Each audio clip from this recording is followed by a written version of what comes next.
everything sucks. Good morning, good noon, good evening, wherever time and place you're listening to us from, straight from the 909. It's Mars, Ali, What up? myself, Isaiah, and together, That's hip hop. Please don't forget to like and subscribe and hit the notification bell. It really does mean a lot. Today we're discussing a group that carved out a distinctive place in hip-hop history with a style that's both futuristic and rooted in Atlanta's trap music legacy, known for their triplet flow, a rapid-fire cadence where syllables fall in tight, rolling threes. Migos turned this rhythmic innovation into a mainstream staple.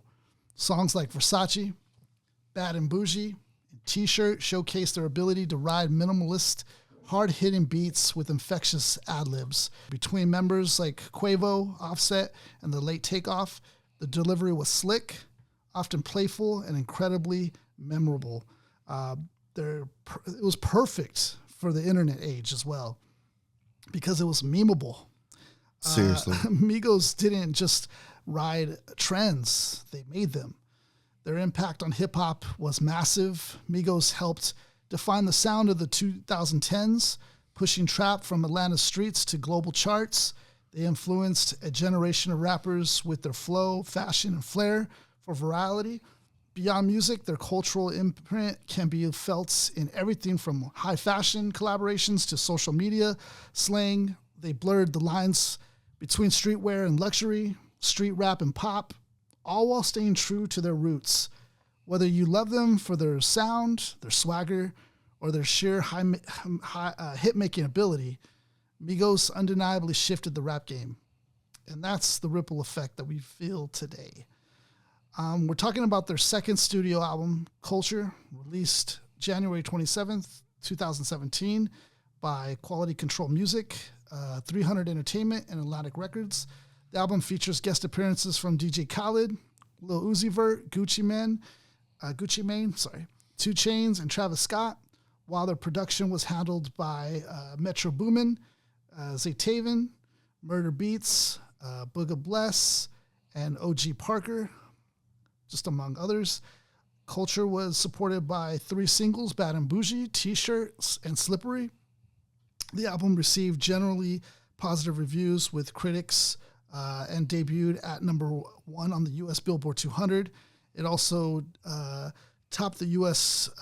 top R&B and hip-hop albums chart, becoming Migos' first number 1 album on both charts. The album was certified platinum by the RIAA. It was nominated for Best Rap Album at the 2018 Grammy Awards. It's definitely a game changer for sure in the 2010s. This was my choice today for us to cover the Migos, and I felt like this was definitely different from, albums that we've covered in the past. This is more of like a more recent group in our times. We did cover Griselda. That one's also pretty recent too. Migos definitely is different though, because we're talking about from Atlanta, making trap music a mainstream staple, which hadn't really been done quite yet to that level. And I felt like this group was definitely important because even to this day, you still feel the impact. You had a lot of people who copied their style, who mimicked it. It was very influential. And I don't feel like it was anything new, but their ad-libs really brought it to life. They flowed as if they were one person, in 3, which I thought was incredible. The chemistry was there. There was still authenticity into it. But I know it has its mixed reviews by, critics or those who are, more purists. So I wanted to know your guys' take on when did you guys first get introduced to Migos? Definitely Versace. When that song started blowing up, I think I heard the song, and then I think when Drake jumped on the remix of it, that's when it got even bigger. So I think that was around, I want to say 2012 or 13. I want to say 2013, somewhere around there. But that was my true introduction of Migos. Before then, never heard of them. But yeah, Versace was a song that got really hot on the internet. really hot on the web. It was everywhere. Like I said, It's crazy because I remember that Drake. too. It was just repeating the Versace. Yes, that was the hot song of that. It was one of the hot songs of that summer. And like I said, when Drake got on it blew up even bigger. Yeah. So that was my introduction to Migos. And crazy enough, after that, I think the next time I heard them, I don't even know what the name of the project was, but they did a song called Fight Night. I liked that song way more than Versace. I thought Fight Night was actually like legitimately hard. I was like, okay, I could actually see myself actually listen. Like Versace wasn't really my style as far as what I would listen to, but Fight Night, I was like, okay, this is actually kind of hard. Like I really like this song. Like as far as if they're gonna make stuff that sounds like this, I could roll with it. You know what I mean? But yeah, I would say that was kind of my introduction to Migos. Yeah, when Donald Glover mentioned Bad and Boujee at his when he got the Grammy, he mentions it and gets me to actually like listen into Bad and Boujee. It's actually a good song. You know, it's a very motivating song. The thing I like about the Migos in general is the fact that they're all up tempo. Everything's up tempo, and like you can really get motivated, whether it be, you know, with me it's squeaky clean kind of motivated in like a workout or whatever, but I bet you it motivates these guys, everyone else to deviate accordingly. But you can listen to them like doing a workout, maybe driving on the road. It's definitely like one of those type of vibes. More or less is kind of what I feel like that brings more so. Yeah, for me, I feel like what they did overall was they took the trap sound out of the streets and into the mainstream. They made it more, you know, palatable for, you know, the clubs, you know, pop radio, pop artists. You know, they would get huge, you know, collaborations with the pop. I think Quavo did a song with some, you know, pop artists at one point. Like they, you know, Migos got really, really big from, like I said, honing that sound and taking it out of just being, you know, because when we think trap initially, we're thinking T.I., we're thinking Jeezy. Yeah, at first, you know what I mean? Thinking, we're thinking T.I., Jeezy, Gucci Mane, you know, really street Southern sounds. Yeah. You know what I mean? Rick Ross to a degree, 2 Chainz to a degree, but like Migos was able to take that element of hip hop and make it an actual chart topping, you know, mainstream pop level award-winning success. status. Award-winning, like they really took it to a different level outside of just being like street music. And unfortunately, this also kind of marks the turn of the mumble rap, even though they're not doing mumble rap per se them, but you know, then you have other artists who come out after them, like, you know, Designer and maybe even Future, Young Thug, where we start to hear the sound that sounds similar to them, but it's more on the mumble rap side than rather than where I feel like where I feel like this kind of predates it. This is kind of like the I guess like the forefather of mumble rap, if you will. But see the difference between them and what we would consider mumble rap is they're actually saying words. Yeah, they actually got bars. They're actually saying stuff. You know what I mean? They're like, when we say mumble rap, we mean legitimately not using words. You know what I mean? Like, whereas Migos, they have, you know, an unorthodox approach to their music, but they're at least, you know, saying something. They're at least, you know, on subject, saying, you know, something, conveying ideas to the point where, like I said, they're at least in a point where you can actually, okay, there's something here. You know what I mean? Whereas Young Thug, you're literally hearing just, I don't know what you're saying, bro, like, at all. You know what I mean? That's the difference. Whereas, like I said, Migos at least had, you know, a form of, there's at least some form of musicality in what they're doing. Even though you might not understand it, you know, because there's a lot of slang in here. Oh, for sure. A lot of Atlanta slang, a lot of drug talk, you know, so it's things that could go over your head, but doesn't mean they're not saying nothing. They're actually, in a clever way, saying things, you know, because to talk about drugs in the mainstream, it takes a bit of, you know, mastery at the pen to kind of like do it in a sly way where it's like you get by, you know, on the radio without it being directly referencing drugs, you know, incriminating. Yeah. So there has to be some sort of skill to that in order to do that. It's interesting because Boujee at the time, that was a kind of a new word that was starting to come around to my ear, where I would hear, you know, people in my circle start to mention Boujee. Oh, that person's Boujee, or you're Boujee, you know, and I was like kind of like intrigued by the word because it sounded kind of cool and different. It sounded funny, you know, but also it's like fancy, but like ghetto. It's like, it's kind of a mix of these different things. And then you have the Migos, you know, take that and like, boom, insert it here in this chorus, do a whole track about it on this crazy beat. The beat hits hard. The beat is really hard. Is hard. And then Offset with probably his best verse, just like at his prime, like, hey, raindrop, like, and that got mimicked so much, you know, that whole chorus, that whole flow. I mean, Eminem even used that flow. He mocked that flow a little bit. And then Quavo, I think, really took off. You know, I feel like he started to network and started to really feature on a lot of different artists. And I think the third one, which was Takeoff, was the one that I felt like was overshadowed a bit.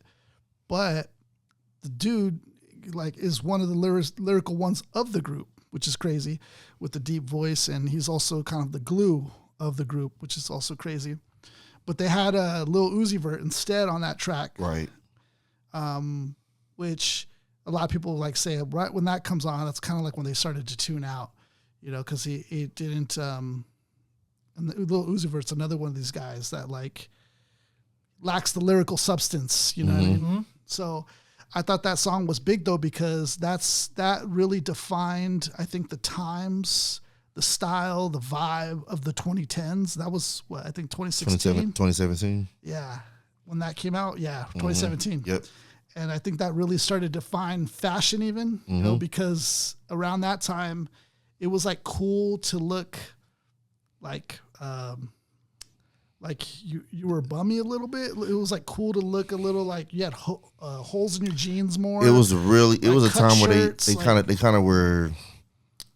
It made high fashion attainable. Yeah. You know what I mean? To the point where the average person who probably shouldn't be buying that, to be honest, as far as from a financial standpoint. Yeah. But their influence, you know, was such that you had people, you know, spending their checks on, you know, designer shoes, designer, you know, shirts, you know what I mean, stuff that they probably couldn't really afford, but they embodied a lifestyle to where it was cool to try to be that. From shades to all of it. Shades, to the shirts, shirts, all of it, belts, all of it. I think a focus more on the clothing was a more effective price point for a lot of people trying to get that kind of look. Yes. Because 20 years before that, we have everyone talking about the Jacob watch, the actual ice on, and these talk about unattainable. These chains, these platinum chains that they were rocking were very unattainable to the average consumer. Absolutely. If they're real. So it's something of like they actually did put emphasis on the fashion itself, and fashion, like, not like anything can be made to a lower price point. That stuff's a lot less expensive to mimic than it is for jewelry. Yes. So like they kind of were like, oh, okay, I could kind of look like the Migos. I could kind of style myself like the Migos at a lesser price point.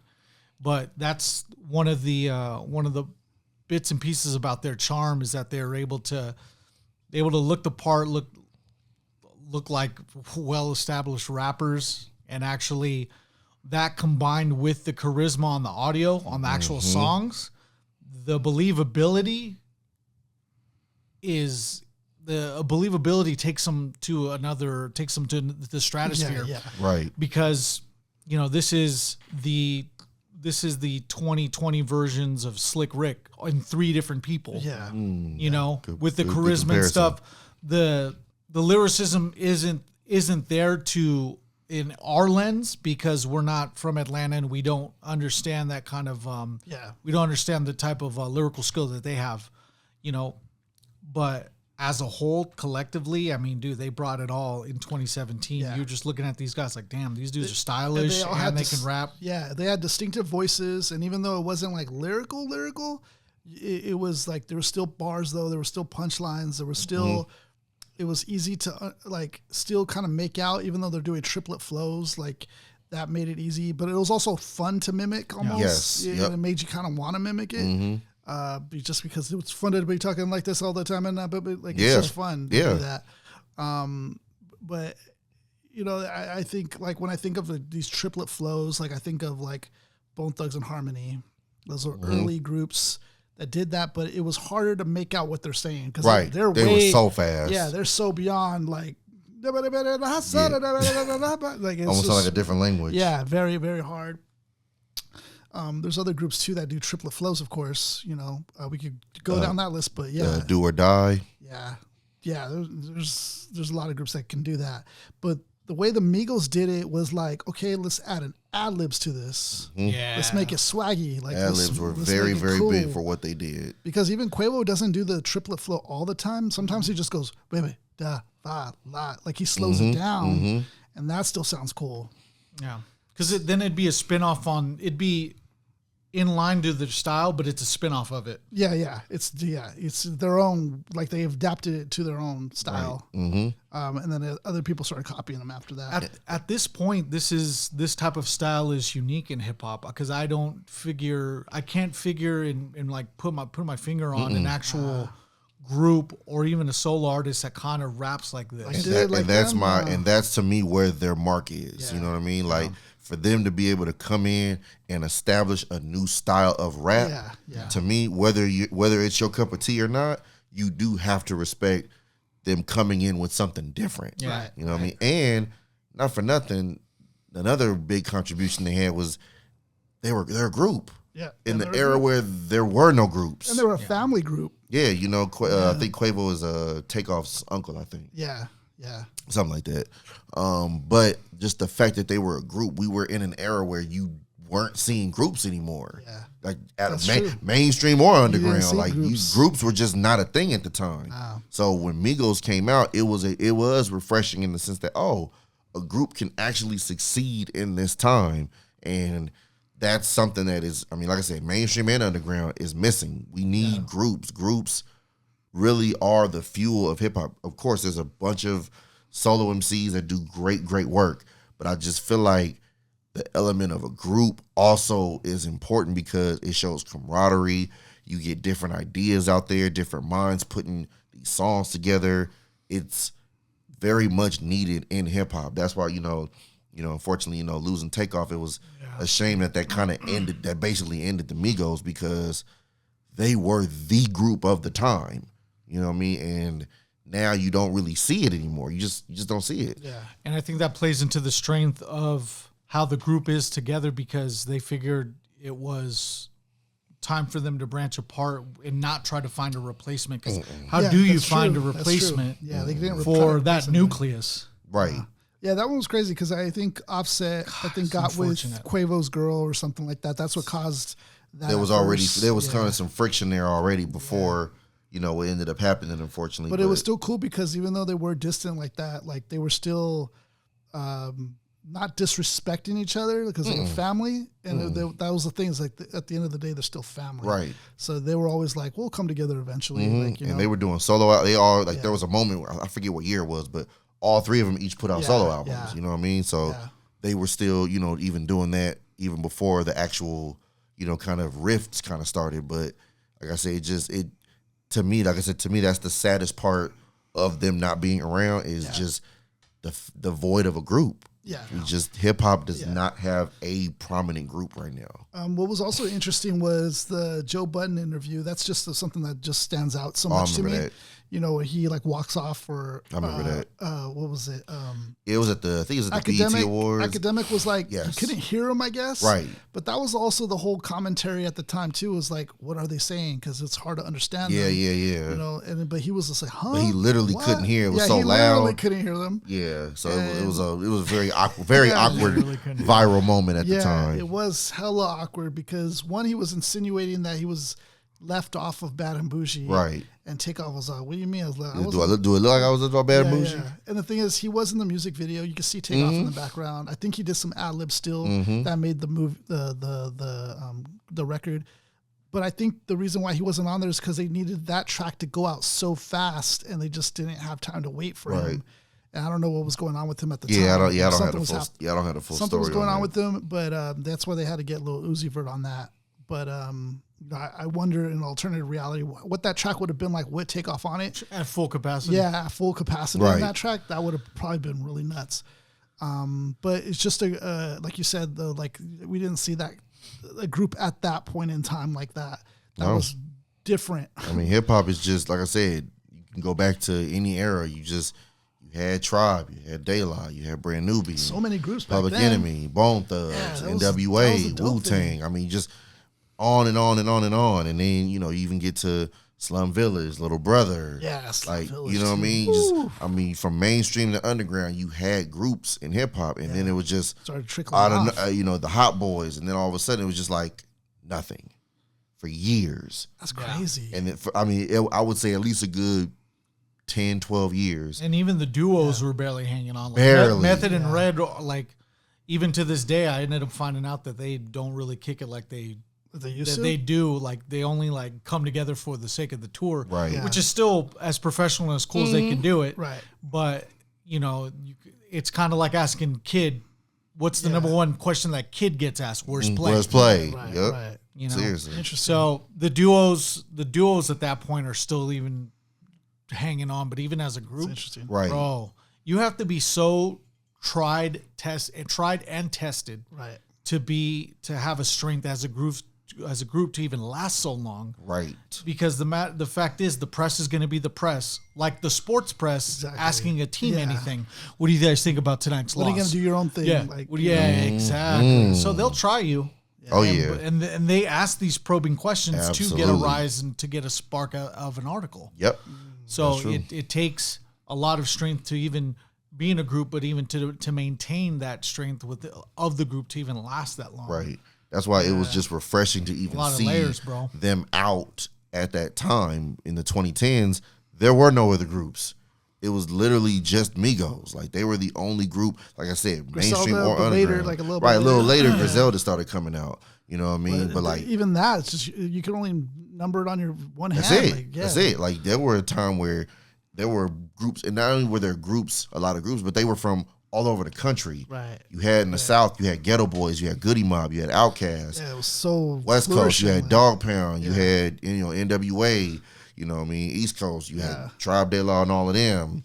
Midwest, you had Do or Die, Crucial Conflict. There were groups from all over the place that made hip hop whole. Bone Thugs from Cleveland, like in the Midwest. So it's like there were not only were there a lot of groups, there were a lot of groups from everywhere. Right, right. Whereas by the time you hit 2010s, it's just Migos. That's crazy. It's just them. So that's why it's like, that's the one reason why, even though, like I said, I'm not going to act like, Migos are like my favorite group or anything like that. And I know all their songs word for word. Yeah. But where I always gave them props was that they were a group existing in the modern time to show that can still happen and that is still important within hip hop. Yeah. Because we just Yeah. didn't have it at that time. Migos were the only group providing that, hey, you can be in unison, have a different flow, bring out different ideas, different perspectives, and still make quality music. Yeah.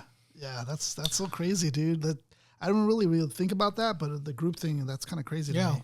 And it also plays with the breakup of the group. It also shows you that them collectively are stronger than apart. Right. Yes. Right. Yeah. Yeah, I remember Some groups are like that. I remember seeing a Little Brother interview, and they were talking about, because they were talking about how they, reunited and came back together, and they were talking about the importance of groups.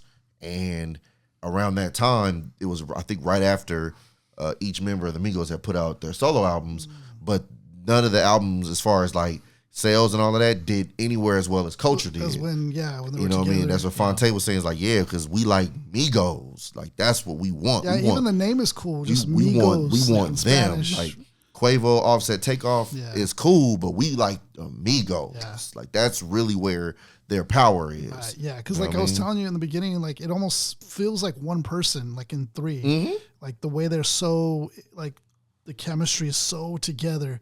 Plus the ad-libbing, like they take turns ad-libbing, like it's crazy. Yeah. And like a Hydra, if one of them, one of them unfortunately passes, the whole thing goes. Yeah. And they were 2010's Hydra. And they realized it You know? too, because that's, as soon as that happened, what happens? Quavo and Offset make men's, realizing like, this is nothing, you know? So it's like, it's crazy. It's crazy when you start to really realize that.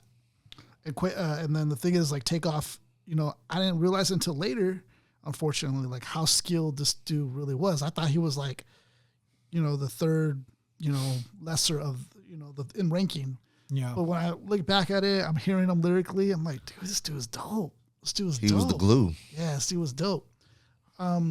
Just going into that, like generally style wise, what are some takeaways that you guys get like from this group? Again, like for me, it's the flow. To me, it's they came out with the flow that defined a generation.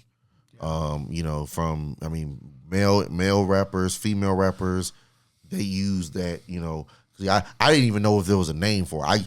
I called it a syllable flow. You know what I mean? Where they're literally rapping in syllables. Like every syllable is chopped up over the beat. Yeah. You know what I mean?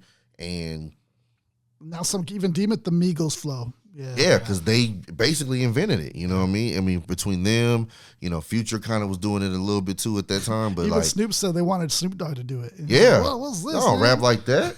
He's like, I don't rap like that. But like that's what was the flow. And then that was what was the bad part was they were so successful at it. Then a lot of people started copying it. And again, you know, like we've brought up many times. See, back in the day, that couldn't fly. You just could not do that. You could not. It's one thing to be inspired. You know, you might do it. You might tweak something in a song, but to literally try to make what they do, what you do, it's impossible to stand out. You can't stand out if you rapping like the Migos. You gonna fall by the wayside. Once a style like that gets put on the mainstream via like Grammy award-winning success, you're going to get a lot of imitators, but I'll use this example to kind of like help establish a point where when Arrested Development wins Best New Artist, or I think it was Best New Artist at the Grammys. Dope group. They are themselves, they are a different branch of conscious hip-hop. Yeah. There can be people that do conscious hip-hop, but like the conscious itself, it's different for everyone else. Right. This style of conscious hip hop is different for everybody else. The Migos and their style of rapping actually has barriers to it because you can only rap about the same things materialistically up to a certain point. You can only talk about the drug stuff. You can only talk about this in this certain style. You're going to have a lot of imitators at that point. Yeah. Mimicking things to a certain degree to where it actually sounds like each other. Where it's not so different. And that's where you get the imitators getting exposed to where they're not as good as the Migos, because it's with the point, circling to the point, it's like, dude, these guys had the confidence to believe in themselves, to put that lyricism over, and not only that, but to even discover a new style. That's where they break apart. Yes. But like them being on the forefront of a actual, like in a lake, they actually break the waves, but there's people swimming in their wake. It's less restrictive, and you could just see the imitators behind them. Right. Yeah. And even to the point where, I mean, you know, they've been on tour. They went on tour with Drake, you know, for a run. You know what I mean? Yeah. They reached the heights where they can do that. Whereas a lot of the imitators, they don't even reach that level where they can even be on that radar. You know, they had a song with Katy Perry at one point. You know what I mean? Like that's just where the heights of what they did. Like I said, whether it's your cup of tea or not, you have to respect the originality of it. That's like I said, that's why I've always respected Migos, even if it wasn't necessarily my favorite type of hip hop. You gotta respect somebody that comes with something different. And I'll say this too.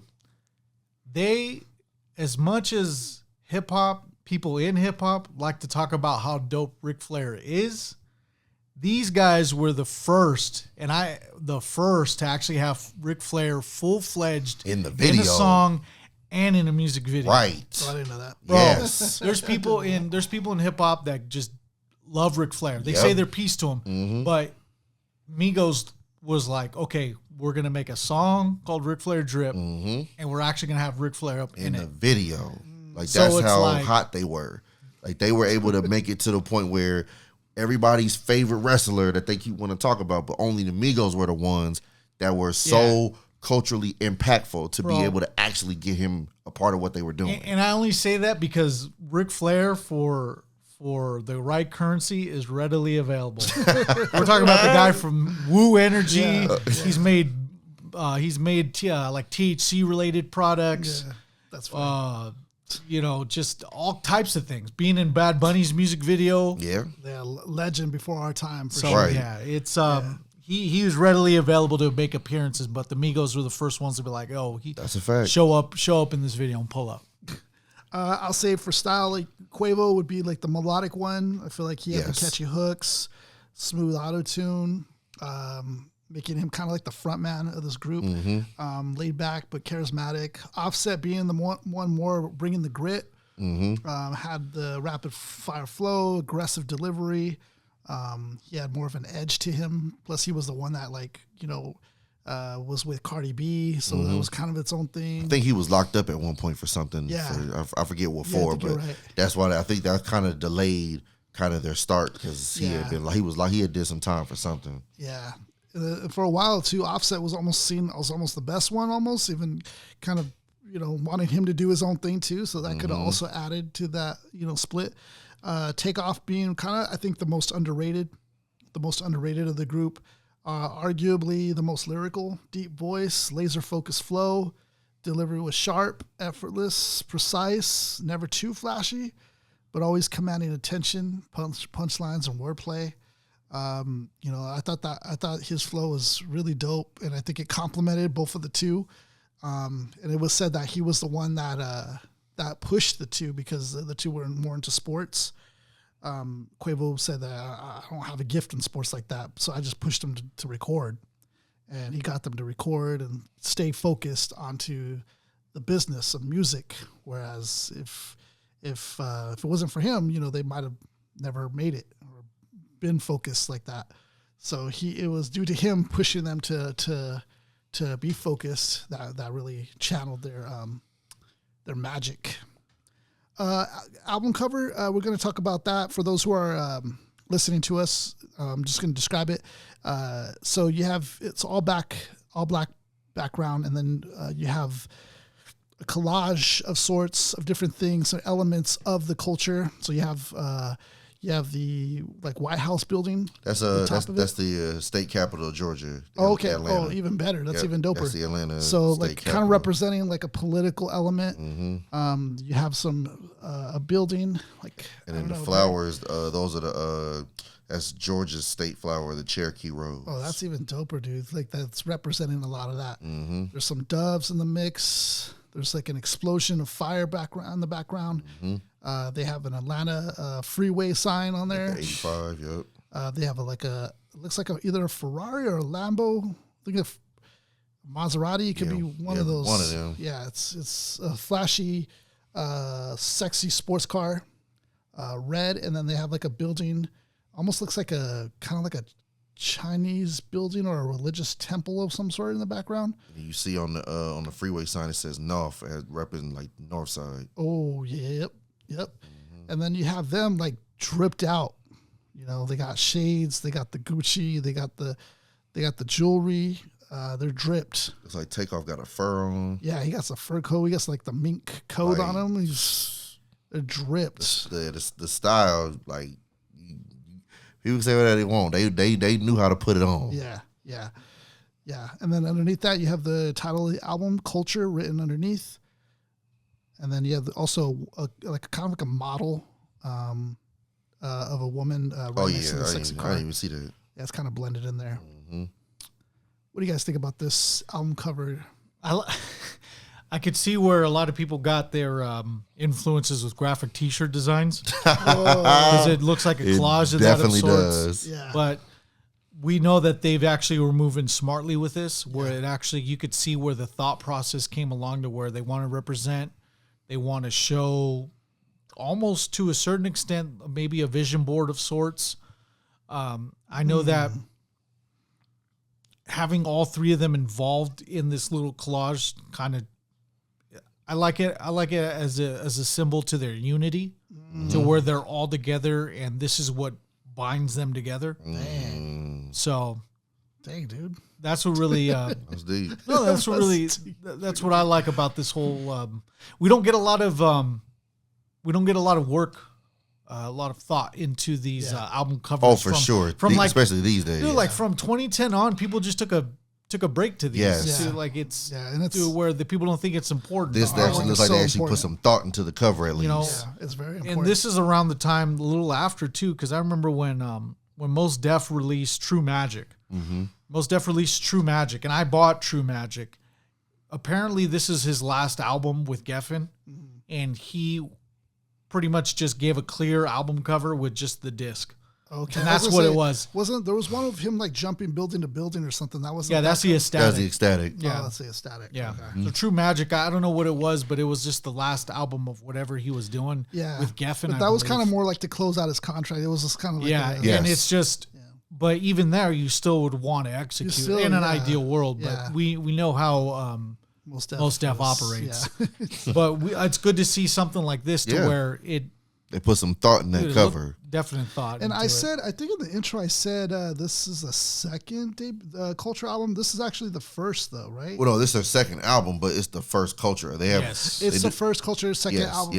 Yeah. So they have another. Yeah, they have Culture 2 and then Culture 3. That's right. Okay, thanks for that clarification. I feel like it's just like a mixture of different things that are important to them.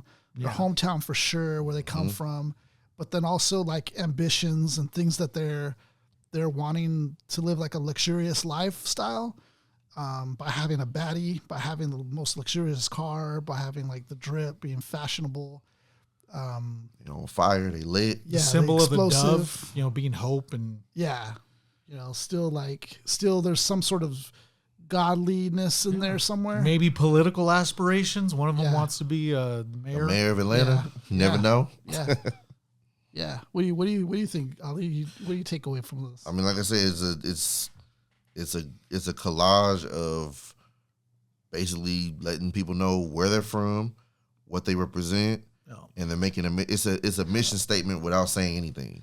How does the title Culture, you think, play to all this? I mean, it's everything. I mean, I feel like since this album came out, culture has been a term that has been almost kind of bastardized in hip hop almost. Yeah. You know what I mean? Like, yes, there's always been a hip hop culture. Yeah. But I do feel like after this album came out, I feel like everybody was like culturing everything. To the point where it was like, okay. I think Kendrick talks about that too, huh? Something for the culture. Yes. The culture. Yep. I think in the Heart Heart part or 5 or something. 5. Yes, he mentions that. Because, it got to a point where it was like, everything was just like culture, everything. You know what I mean? Culture, to the point where it was like, okay, does everything need to be for the culture? Like everything? So, but I feel like with this statement, what they were saying was, no, this is our culture. This is what we bring to the culture. Yeah. This is how we represent. And again, like I said, it's authentically them because it's where they're from. Tomorrow I'm going to show up on time at work for the culture. So stupid. Gotta represent. Gotta represent. That's dope though, because I really like how they infuse themselves. Like, like I started seeing them in the NBA a lot. Like, starting to like do one of these celebrity games. Courtside Hawks. Quavo can hoop too. Yeah, they can actually. Quavo actually can hoop. Yeah. Like they can actually hoop. I was very, very pleasantly surprised. I was like, oh, he actually kind of nice. Yeah, it's kind of crazy. But then it's like you see them like kind of doing all these like fun things, outside of just like I see them do like a shoe episode where they go to like Riff LA or something. Complex Sneaker Shopping. Yeah. That was dope. They showed up at WWE Day 1 in 2022. Oh, I didn't know that. Yep, they showed that they actually brought out Randy Orton and what was it, Matt Riddle to the ring. Yeah, so that was sick. Cool. They interviewed them before they went out. Like they just they're kind of like fans of the they do life. They do the stuff that they like to do. Yeah. You know what I mean? Dope. So it's dope seeing them outside like that. I like seeing hip hop in those spaces. Yeah. You know what I mean? Yeah, that's fire. So this is the time where we switch gears and we go into the album. We talk about 3 tracks that we really liked and that were our favorites. So on this album, we chose T-Shirt, Bad and Boujee.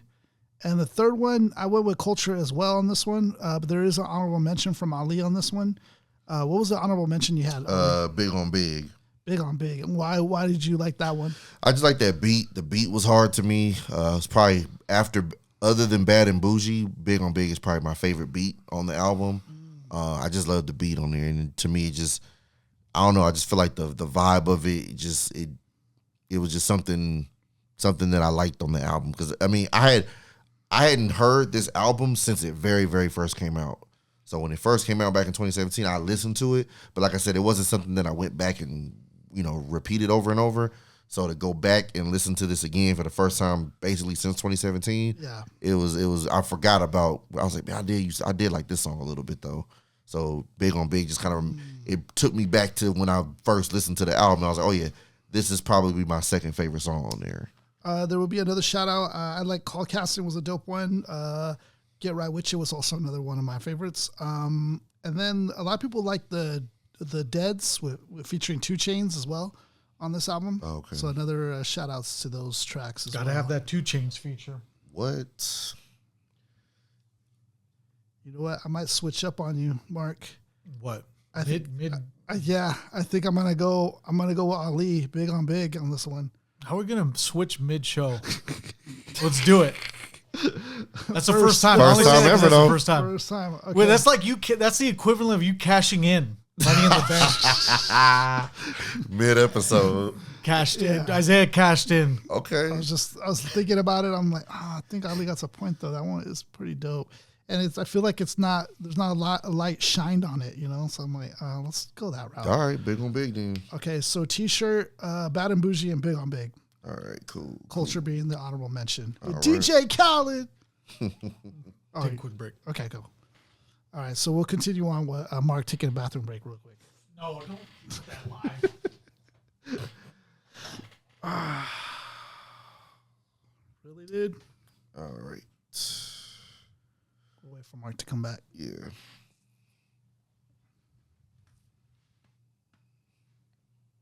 T-shirt is first. Yes.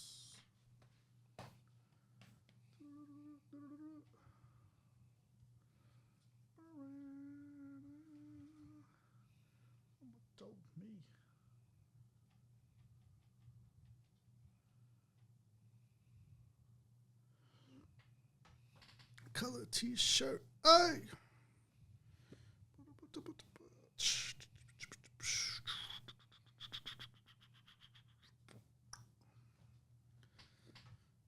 You have work today too, Ali?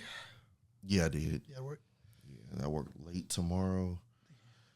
And Thursday we head to Vegas. Be back Tuesday, and I'm gonna be recovering. It's in Vegas, huh? They're going to Vegas for WrestleMania. Ooh, that's gonna be dope. Yes, You're gonna be in Vegas? Do you gamble at all? Do you do anything? Nah, the last few times I've been to Vegas, it's been for something. Okay. What happened? You guys talking about Vegas? Yeah, we're talking about You Vegas. guys talking about doubling down on some blackjack? That's what it's at right there, blackjack. That's my game. 400 for. You guys betting? That's my game, blackjack. Oh, what's the action? I forgot where we left off on. Okay, we said 3 tracks. As long as they don't put it in the background like a toilet flushing. Mark's back. No, we're gonna cut all that out. Yeah. So I think I mentioned we went with 3 tracks. We're gonna go T-shirts. Switched up on you guys, and then all right, okay, all right. So we're gonna start with T-shirt as being the first track, and that's this is one of the singles as well.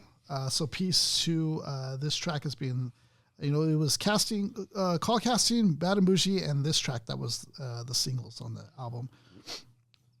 So chorus starting off by Quavo. Hey, mama told me, hey, not to sell work. Mama 17.5, same color T-shirt. Why? Mama told me, hey, not to sell work. Mama 17.5, same color T-shirt. Yeah. And Takeoff, starting off with verse 1. Nick Water Faucet, Mockingbirds mocking who? 8-pick stocking act. Nats keep thoughting. Wrist. See, there's so much ad-libs here, so it's we'll do the ad-libs. You run it back, we'll do this. You hit the lyrics, we hit the ad-libs. It sounds weird without the ad-libs. Yeah. Okay. Yes. Neck water faucet. Water. Mockingbirds mocking. Ooh. Act pin stocking. Act. Nats keep thoughting. Nat. Wrist on hockey. Hockey. Wrist on Rocky. Lots of copy, huh? Name someone who can stop me. No one. Bitches call me Poppy. Bitch. Sassy, that's my hobby. Sachi. Scotty on Molly. Pocket rocket from O'Reilly. One of my chamber, ain't no need for me to cock it. Get to dropping when the Draco get to popping. All I want is cottage, roll a cigar full of the broccoli. Cookie. No check, I want all the cash. I don't do deposits. Bitches cross the border. Bitches from the tropics. I'm going to get the bag. Ain't no doubt about it. Yep. I'm going to feed my family. Ain't no way around it. Family. Just family. That's the ad-lib. That's family. the ad-lib. They'll find something in the lyric and they'll just throw that in there. And that's Migos. Yeah, that is so dope. Ain't never let up. God said, show my talent. Show it. Show it. You got show it. You go tell it. Show it. Young with Anna walking with the hammer. Talking country grammar straight out of North Atlanta. Northside. Very authentic though. Takeoff being, real. Just, talking about where he's from, talking about his ambitions, as a young buck coming up, how he has to protect himself in the streets. What I like about how they do the ad-libs is not the typical. Yeah, you know what I mean? Right. It's like, different. Sometimes it's different. the last word of the line. Yeah. Sometimes it's like a reply to what they said. It's almost like a part of the verse. Sometimes it's just a word from there, and sometimes it's just something out of left field that just sounded good. Right. Like it could be Family. anything. Like it's almost like another MC I do this sometimes with is Schoolboy Q. A lot of his older stuff. Yeah. Where like I'll listen to the song. Yeah. But I'll only be listening to the ad-libs, and it's like a different song. That's crazy. It's a completely different song crazy. if you only listening to the ad-libs. It's like it's crazy. That is And I feel like with Migos they do that very well. Yeah. We have the introduction to the Migos and to people first listening to them. Yeah. But you understand that these guys don't waver. Like their style cannot waver. And if it's sloppy, this is precisely put. It don't work. No, You cannot screw this up. No. You cannot. it would sound stupid. Like just being honest, you would sound stupid trying to do this and not do it the right way. Like you that's what I'm saying. Trying to copy this is like you wasting your time. Yeah, and it's very like the lines in here. Wrist on hockey. Like you're saying so much in 3 words. Wrist on hockey. Like ice. Like, Right. It's so much like what? Like He said basically just said iced up, but he found a different way to say it. in 3 words. That's the creativity and what they do bring. Yeah. Mockingbirds mocking. Mockingbirds like copycats. People who are like biters. Yeah, it's kind of crazy. There's stuff in there if you actually look for it. Yeah. So it's pretty dope. Pocket rocket I thought was dope. Another way of saying like you got the burner. heater. Yeah, you got the burner. Then we go to Quavo. Oh yeah, Mama told me. Okay, we got the chorus. Then there's the bridge. Y'all, I'll get verse 2. Then y'all hit the ad libs. 1995, 2005. Thousands. Seen it with my eyes. Seen it. Dope still alive. Dope. Real mob ties. Mob. Real frog eyes. Frog. Real whole pies. Whoa. All time high. High. Do it for the culture. Culture. They gonna bite like vultures. Vultures. Way back when I was trapping out Toyotas. Skirt. I'ma hit the gas. Gas. 12 can't pull me over. 12. Space coupe, Quavo, Yoda, pouring, drinking sodas. Like, see, that's what I mean. Quavo, Like, Yoda. see, that's what I mean. Like, It would sound weird without the ad libs. you get right. The ad libs add to the bars. Yeah. Like, these is just random ass lines, but the ad libs actually make them sound like dope bars. Yeah, it makes it sound cool. Like, that's the dope part of what they do.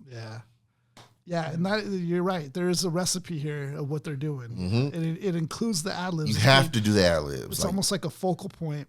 I would say like in the Warriors style of basketball, they play off ball. And that's like totally like a lot of movement. It's it fucks with the brain because you're usually thinking of the person with the ball, Right. But the Warriors play off the ball. Gotta And watch. it's like the Migos, they play off the lyrics, off Right. of these ad libs. Yes. As being the focal point of the verse, which is crazy. You got to catch them ad libs. That's crazy. I get high on my own, sir. Have you gone clone, sir? Stop all that flexing, young. Don't want to go there. Never been a gopher, but always been a soldier. No. Young in the cut, posted like a vulture. Woo-bah. Diving off the stage in a crowd, it's a mosh pit. Dive. Yeah, shawty bad, but she broke and she don't own shit. Mama asked me, son, where the trapping gon' quit? Mama. I've been riding through the city with my new bitch. Woo, skirt. Yeah, that really does sound really good like that. See, you got it. Like that's you. I have finally to have get it. these guys. Like the ad libs is You what gotta make read the the bars. Yeah. You just have to be a part of You them. got to do the ad libs. In order to understand the Migos, I must be the Migos. Must be them. Seriously, yeah. Must recite their It's the verses. ad libs. The ad libs is what make the bars actually pretty good. And the song is pretty crazy too. I mean, you know, it's pretty clever in the way, like I was saying, when you're talking about Coke stuff, Yeah. putting that in the mainstream, they disguise it in a way. It's like 17.5, same color T-shirt. Like, what the hell are we even talking about? Right. You know, but if you're in the game, you'll know Yeah. because you'll know that's the cost of, you know, what they're buying. 17.5, like, and then Lyrical slang. right, and it's white as our T-shirt is Yep. white. So tee, yeah, Coke so it's white. very slang, sly, Yes. slick. So it's It forces you to do some digging. right. You know what they're talking about. See, there's different ways to be lyrical. Yeah, That's kind of what we're showing here. yeah. That they're still Migos. doing it. They're just doing it in their own There's a way. different way of being lyrical. It's not necessarily pattern wise or crazy double, triple entendres, but they got their own entendres, but Yeah. they're just in a more slick way. Yeah. You could still be lyrical with a lot of the fans not understanding the first time, Right. but like a movie with multiple views, you then begin to understand it. I mean, Yeah. you That's know, true. like no one got Memento Yeah. the first time they saw it. No, they're They had to brain saw fucks. it a bunch of times over. You know, this is kind of like it. If you're really digging if you're really attracted to their style, like an earnest student, you're gonna try to understand this and try to actually like learn a lot more about it. Yeah. We move on to one of their biggest hits of their discography, which This is one was Bad outta and here. Boujee. This is a big one. This one went number one. Yeah. This one was out of here. Big one. This one shifted everything, I think. This was out of here. Pivotal, game changer. And yeah. You know, Rich, you know, son, we ain't never had no old money, but we got a lot of new money. Got a lot of though. new money though. That was a clever line. We don't have no old subscribers, but we got a Metro whole don't- lot of new got a ones. lot of new I'm gonna subscribers. Offset. Raindrop. Drip, Drop top. drop top. Smoking on cookie in the hot box. Cookie. Fucking in your bitch, she a thought. Stop. Cooking up dope in the crock pot. Pot. We came from nothing to something. Hey, I don't trust nobody, grip the trigger. nobody. Call up the gang and they came to get you. Gang. Cry me a river, give you a tissue. Hey, My bitch is bad and bougie. bad. Cooking up dope with the Uzi. Blah. Savage, ruthless. Savage. We got 30s and 100 rounds too. Rah. My bitch is bad and bougie. Bad. Cooking up dope with the Uzi. Dope. Savage, ruthless. Hey. We got 30s and 100 rounds too. Blah. Hold on, I want to stop there first because so the hook he repeats it, Yeah. but in each half the ad libs are different. It's a little different. That's Like crazy. that's dope that they use different ad libs even though the lines are the That's same. true. That is true. Like that's dope. yeah, that is. I that's actually different. never really I put that together I never like caught that. that. Yeah, Didn't either. put that together till we actually read the lyrics. Yeah, that's crazy. Offset. Woo, woo, woo, woo. Reckless on reckless. Rex.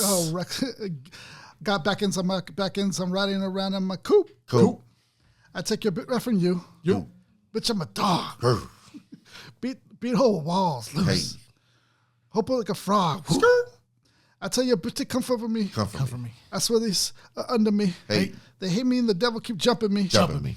Bankrolls on, keep me coming. Cash. Hey, we do the most. Most. Yeah, pull up a ghost. Woo. Yeah, my diamond's a choker. Blah. Holding the fire with no holster. Blah. Rick the ruler, diamond's cooler. Cooler. This is a rollie, not a Mueller. Hey. Dabbing on them like the usual. Dab. Magic the brick right over voodoo. Magic. Course out with the bad bitch. Bitch. Then they send that bitch to the Uber. Go. Yeah. This Go. this is a good Easter egg to what we were talking about earlier, gentlemen. Right? Too funny. I'm young and rich and plus I'm bougie. Hey. I'm not stupid, so keep the Uzi. Rah. Rackets on records, got back ends on back ends, so money, so my money making my back ache. Yo, got low act rate. Act. We from the north, yeah, that way. No. Fat cookie blunt on an ashtray. Cookie. Two bitches just National Smash Day. Smash. I National Smash Day? never caught that line. Wow. Hop on the lamb, have a drag race. I let the birds take a bath, babe. Crazy. Piece to them actually mentioning someone that I kind of mentioned that they kind of sound like they kind of emulate Rick the Ruler. Yeah, Slick Rick. So we have a little more cemented in the idea and a little, I guess, validations of sort to where they know a little bit of where they got their They style. know some history. They know history. These aren't guys that's just out here just to be out here. Right, They know something. I think they had an interview where they did recognize. They were like, "No, we know the patriarchs. We know where it came from." That's dope about them And too. you can see it. Yeah, You that's see it dope about even in the people they mention. And can I say this, that we have them validating, there's a lot of credit to what they know by them mentioning, the forefathers of sorts. Oh, yeah. There's been instances, and I want to highlight the time where Lil Nas X gets interviewed by Joe Budden. Oh yeah, He's like, why are you doing this for? And he really doesn't have a reason. Yeah. I bet you if you even dug deeper, he probably didn't have a lot of, besides Nas, of course, where he got his name from. Oh, There's are you talking instances. about Lil Yachty or? Oh yeah, Lil Yachty? correct. Where Lil Yachty, where Joe Budden was asking, like, "Why are you doing this for?" It's Right. like, dude, chill. Yeah, like he's like, when "I'm he was just doing this for really fun." like hounding him. Yeah, big time. But I like the fact that we have them actually putting it in the lyrics where they, who they emulate. Yeah. Absolutely. And I think I understand both sides of that. Like from Lil Yachty's perspective, it was like, hey, I'm just doing this for fun, business. But Joe Budden's like, no, this is bigger than that. This is like, you're tying to the He's the bigger patriarchs. picture. Yeah, he's the bigger You're picture. tying type to of- a lineage that was laid before you. Before you, a lot of groundwork put into this, like for a reason. You need to Not for you to recognize just that. go It's fucking like, around. bro, chill. You got to recognize Yeah. what came before you to move this thing forward. Yeah. That's Well what I'm said, saying. Yeah. They both had different perspectives, but they just had to come to an understanding. See, with Migos, you don't have to question that. They give it to you they give it to within you. their lyrics They and how tell they you move. right in the lyrics, like they tell you, Absolutely. which is dope. I'll do verse 2.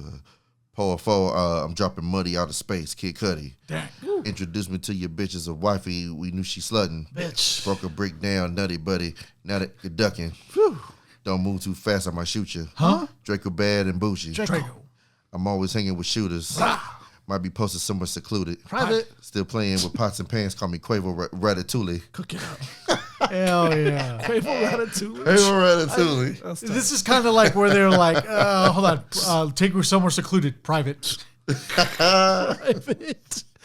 Too funny. That's too Bro, with that slack, call me Booby. Run with Run it. it with it. That's Booby Miles from Friday Night Lights. Ooh, that's When a I reference. when I'm on stage, show me boobies. Hey. Ice on my neck, I'm the coolest. Ice. Hop out the suicide with the Uzi. Pew, pew. I pull up. I hop out with all the drugs and good luck. Skirt. I'm cooking, I'm whipping. I'm whipping until I rock it up. I'm whipping until it rock up, let it lock up. Lock up. I gave her 10 racks. I told her go shopping and spend it all at pop up. Damn. These bitches, they fuck and suck dick. And they busting for Instagram, get your clout up.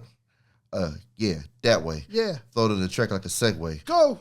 Yeah, that way. That way. I used to trap by the subway. Trapping. Yeah, that way. Go. Young trap with the AK. Yeah, that way. Yeah. Big dyke hoe get the gold Missy Gray. What's that last line mean? Because I never got that last line. Big dyke hoe. Get the door, Macy Gray. Gray. Let's see here. Let's see what they got to say. All 4 lines here use the same rhyming Mullins. Segway. Macy Gray. Macy Gray is a bisexual R&B singer who Quavo takes to be lesbian. He offers usual male braggadocious confidence in a lesbian knocking on his door for sex, something rappers have a history of bragging about. Interesting. Big dyke hoe, get the dough. It's Macy a Gray. dope lyric alliteration there. Big dyke hoe, get the dough, Macy Gray. Yeah. Yeah, but I never understood what that meant. Okay. So then they repeat the first Chorus, the raindrop? the first chorus, Drop the top. mini verse, And then Little Uzi Vert goes in with his legendary, yeah. Lyrical beyond. Legendary. Lyrical beyond. Unfortunately for some, this is kind of where the song kind of. You really, at this point, they set the bar so low on this third verse. You could have had anybody on this third verse. Sadly. Yeah. My bitch, she bad to the bone. She what? Hey, wait, these watching. I swear to God, they be my clones. Watching. Yeah, hey, yeah. Switching on my hoes like my flows. What? Switching my flows like my clothes. Like what? Keep on shooting that gun, don't reload. Damn. Oh, now she wanna fuck with my crew. Cause my money come out all the day. Oh no, cause my money come all out the roof. Damn. Drive the Rari, that bitch got no roof. Wait, what kind of Rari? 458. Damn. All these, they hate.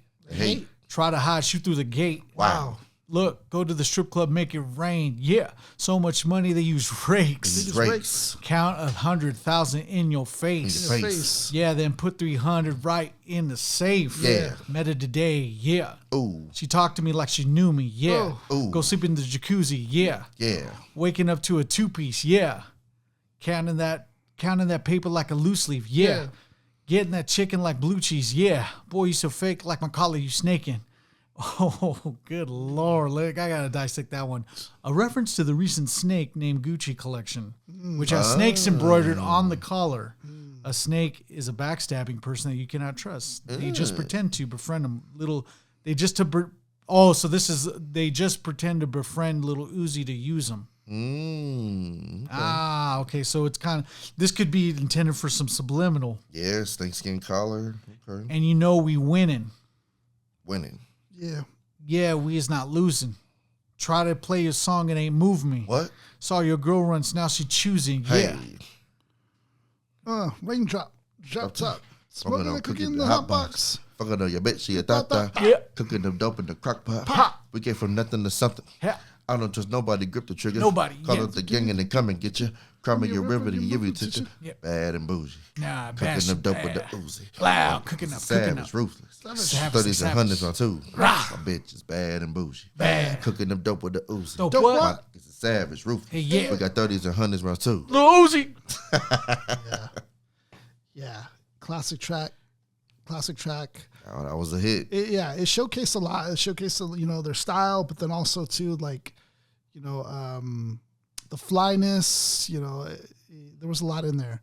But mostly what I got out of that was how they use their adlibs and how they that use is like their focal point on how they deliver. Yeah. It's the adlibs is like driving it. Absolutely. Yeah, big time on this one. I just don't remember before this any groups or any rapper who used their adlibs in that way. Not to the way they do. I think the first rapper that really made his ad-libs like a big deal was probably Young Jeezy. Yeah. Young Jeezy might have been the first one to really make his ad-libs like almost like part of the lyrics. Yeah. He'll say something like, yeah, and damn, like stuff like that. Yeah. But like the way Migos has them almost as part of the bars don't sound as good without the ad-libs. No, it sounds weird. That's the difference. It's like Jeezy, his ad-libs just kind of, added to what he already said.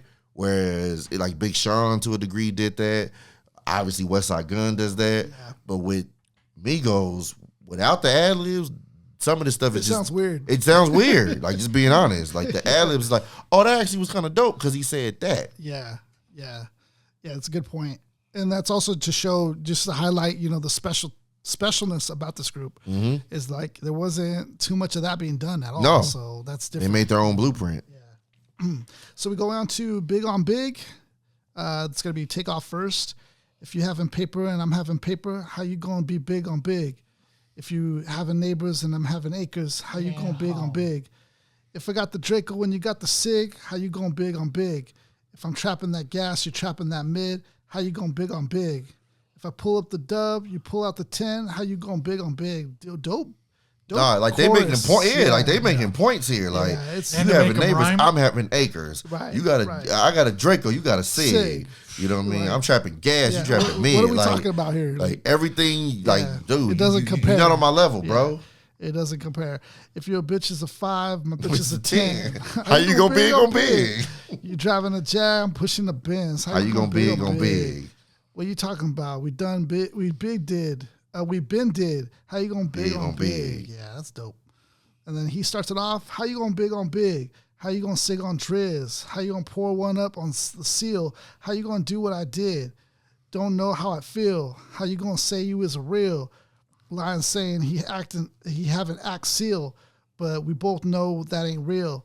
Line about $250,000. He ain't touch it or know how it feel. Damn, he's stunting. Yeah.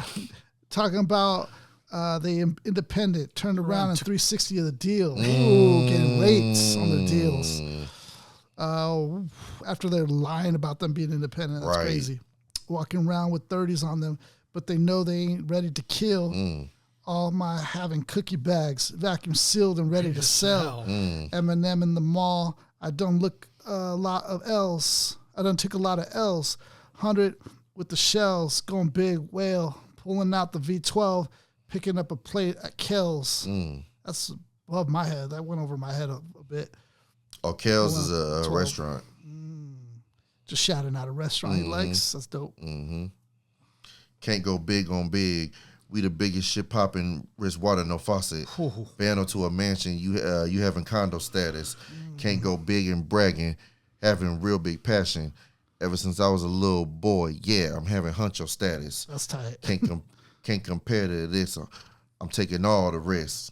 Know how to solve a problem. Know how to sell a brick. Damn. You might be popping them bottles. I'm popping them bottles and models. You might be riding American. My whips is foreign, they throttles. You trying to go big on big? Stop it. I put big hole in your pocket. Damn. They say they riding around the city broke. That's because they trying to keep up with the show. Eyes closed, whipping the blindfold. She get on that pole, get bipolar. 6 cell phones and I ain't social. Still going big cup like Magnolia. Oh, that's hard. That's dope. That's hard.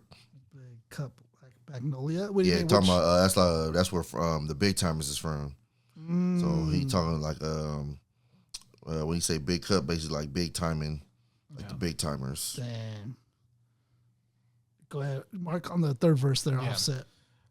How you gonna flex on the squad when you know the bag is large? Where were you when the times was hard? It's pitiful. How you gonna go big when we extra large? 4-car garage, 2 bad broads. I don't flex or floss. I'm a rock star with no guitar. Lambo avatar. Lambo.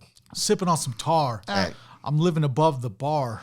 Wrist on froze, wrist on froze. Ice. Yo, your little hoe been my hoe. Damn, smash. Green Lambo. Look at the ad-lib there, smash. Green Lambo. Piccolo. Damn. Piccolo, That's hard. That's tight. Green Lambo Piccolo? That's tight. That's hard. Yeah, shout outs to Dragon Ball Z. Yeah. You know Piccolo be aura farming for sure. That's dope. Diamonds dripping on me. Nickelodeon Splash. You going too big. You talking about money. You bother me. Making me sick. I own all my cars, jewelry, and I got property. I got some property. Building these houses and places. I'm playing Monopoly. Please don't talk to me. You don't do nothing. You obsolete. Probably the most that I think obsolete is the only word that Like we a can, big word. Like, Yeah, that was the biggest word. But that's a good compliment to them because they found other ways in such a short word verbiage. and they found other ways to attract the audience. Right. Whereas some rappers will be on the lyrical side, put a lot of emphasis on that. Yeah, and that's where they and excel. that could exclude the mainstream audience when you start to get too lyrical. They're like, what are you doing? Hold on. They do it in a way where it's like simple, but it like pulls you in. Even a bar, see, and this is another case of a bar making more sense with the ad-lib when he said, "Diamonds dripping on me, Nickelodeon, splash." Yeah. The splash logo of Nickelodeon. Right. That's what he's saying. Without the splash, if like you might not get where the Nickelodeon reference comes in, but Nickelodeon's logo is like it's like a splash. Yeah, right. So that's hard. I mean, to shout out Piccolo as well, the Come on, Nickelodeon, man. the next bar is kind of crazy. Like, it just shows you, like, you know, they're into a lot of stuff. Mm-hmm. It's dope. This is the third. Yeah, that was track? it. Oh, yeah, this is dope, man. What do we take away from this album? You know, I know, you know, coming into this, you guys expressed to me it wasn't like really your guys' first choice on this album because, you know, it wasn't maybe the style per se that you guys were really into, but coming into it, digging deep into it now, what do you guys take away? I still know that there's a lot of work that needs to be done when anybody presses out a serious mainstream album, and serious up to their interpretation is still serious. It's still professionalism. It's still something that an audience is going to appreciate, and so much so that it gets mainstream status. We can sit back with like on our pillar of hip hop and be like, oh no, the Migos, they're such and such. But we have to understand that there's still lyrics to be interpreted. There's still a style here that needs to be deciphered. And like all good teachers, we must learn this. This is historians looking up the good parts of history. And this is akin to historians looking at the bad parts of history. Yeah. So it's not saying that this is going to be good or bad, but this is a part of history that we must interpret, decipher to the people that enjoy this type of music. So it's you can't tell the story of hip hop without the Migos. Yeah. That's just, that's the simplest way I could put it. I mean, there's a lot of acts that came out around this time that we can tell the story of hip hop without mentioning them. Mm-hmm. Migos is not one of them. You cannot tell the full story of hip hop without mentioning them. You can't mention, you can't leave out their use of adlibs, their original flow they came up with that got bitten by so many others. A lot of people. Their fashion sense. Fashion is a leg, is a pillar on the tree of hip hop. Yep. Like that's part of what hip hop is. It's not just rapping. It's like that's one part of it. Yeah. Fashion, clothing is part of it. Right. And they brought their own unique style to the game as well. So from the ad-libs to the flow to the fashion sense to them, and for what I believe is, repping Atlanta past the post, T.I., Ludacris, Jeezy era, bringing Atlanta from the late 2010s into the 2020s, right.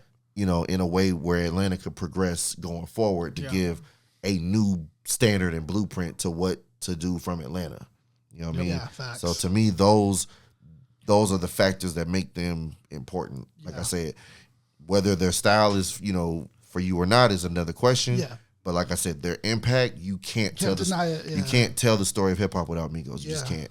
I think it's interesting because this is a time too where we didn't, we were in a place in hip hop where we didn't know if the ones who were been doing it for a long time, like Nas, Jay-Z, Lil Wayne, even going further back into the 90s, Wu-Tang, we didn't know if these guys could still continue doing what they do, even Eminem, like at an older age. We were still like unsure about that. We were in a cloudy territory. It was like, no, you guys can't. You guys are too old now. Mm-hmm. We got to let the new guys come in. But then we kind of like found a way where it's like acceptable or it's cool, like where everybody can. Eminem, that can exist Nas, too. Wu-Tang, all you guys come back out. Yep. Common, like everybody. All of it can exist. Yeah. What make me get his name right now? When I'm alone in my room, LL, like everybody's like, let's all, And so it's interesting because when Migos came out, it was an era where it was like, I felt like maybe the old guys were a little bit scared to come out. It's funny you mentioned that because at Fife's funeral, Andre 3000's giving a speech. Oh, interesting. And he's talking about, how, Outkast was doing their best tribe impression before they got on and found their own style. Yeah. And, he was talking about how, the different eras of hip hop are going along. And again, this is 2016 at the time. And he's like, now you got, a newer crop of MCs coming up that, that saw us. And honestly, like, people, I hear all the time, oh, we need another 3,000, this, that, and the third. This, that. He said, what these kids is out here doing, I can't do that. You know what I mean? He said, well, you got Thug, you got, Migos, you got all these different newer styles. He was like, man, I can't keep up with that.